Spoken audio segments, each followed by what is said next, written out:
Bon, François Bayrou, c'est impossible qu'il s'en sorte. Là, avec l'histoire de Notre-Dame de Bétarame, c'est vrai que j'ai vu un truc, c'est pourquoi on dit que Bétarame alors que c'est Notre-Dame de Bétarame, il faut respecter les mots, ok, les noms. Et en fait, là, vraiment, il y a... Même TF1, écoutez, c'est un reportage de TF1 qui a dit quand même qu'il était au courant et qu'il a surtout, sorti un des curés de prison.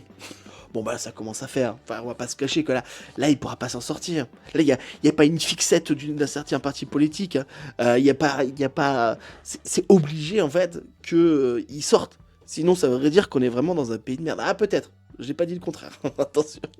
Moi j'ai l'impression que Bayrou il cherche un moment, tu vois. Il est là, il est en train de dire comment je vais faire pour être le pire Premier ministre de tous les temps. Ah, Notre-Dame de Bétarame, yes c'est bon c'est parti.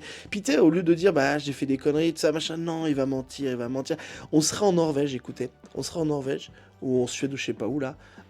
Il dégagerait depuis 6 mois déjà. Enfin tu vois il serait même pas Premier ministre. C'est vraiment le truc, c'est vraiment le problème, tu vois. Bon voilà après pour le prêtre, moi c'est un conseil qu'il peut donner à tout le monde, il faut toujours avoir un pote maire et futur Premier ministre. Ça, c'est important. Je sais pas si t'as un pote maire. Bon, après, un pote maire de petit village de merde. Ok, faut un pote maire d'une belle ville, tu vois. Un truc pour Algérie, Tours. Pourquoi je prends l'accent, je sais pas. Vraiment, c'est pour te dire, TF1, ils ont fait un reportage contre le Premier ministre. La dernière fois qu'ils ont fait un reportage contre un Premier ministre, c'était contre Edith Cresson dans les années 90. Parce que c'était une femme et qu'est-ce qu'elle fout là alors qu'elle doit être à la cuisine. Bref, en tout cas, en tout cas, c'est horrible.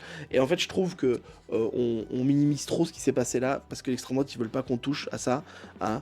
Et pourtant, c'est con, je comprends pas, c'est que l'extrême droite, ils sont pour tout ce qui est un peu tradition française. Et au final, ça, c'est une belle tradition, hein. De merde, mais une tradition quand même, malheureusement. Allez, dis-moi ce que t'en penses en commentaire.